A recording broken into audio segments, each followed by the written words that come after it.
to send a message to the mayor and to the police department.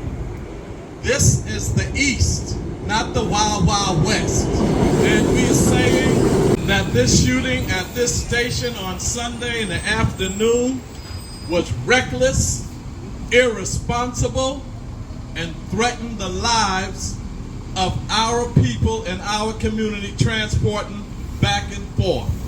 The police shot 9 bullets for someone who was beating the fare.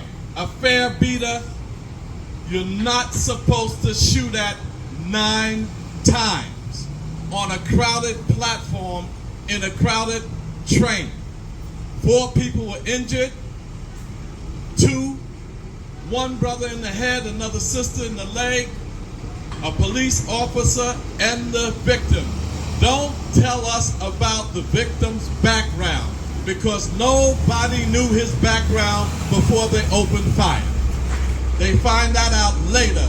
And how dare the new police commissioner and the mayor, before a full investigation, you're justifying the shooting.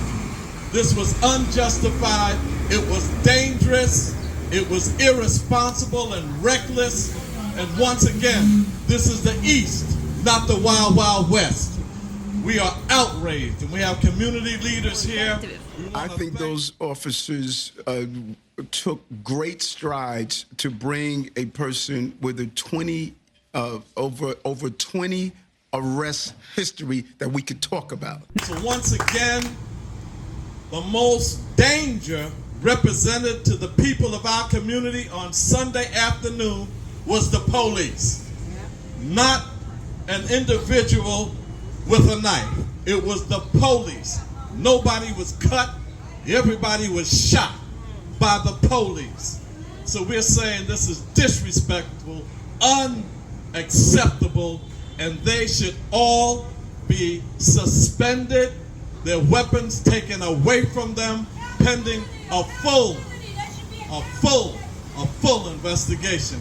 You know, this administration is trying to make it appear that everything they do is fine and dandy and just say yes. Well, you know what? We're saying no. We're saying no. We're saying you're not going to have us believe that it's justified for a police officer to take out his weapon and shoot innocent civilians and his own partner or himself because somebody tried to evade the fare. We're saying no. It's not justifiable. We're saying no. We're not going to have you treat us as criminals because you see a black face. There's an old saying, tell no lies and claim no easy victories. When you have an armed force in your community that does not relate to your community, this is the end result. We have to understand and we have to be the authority in our community. There's no replacement for that. It's always after the fact.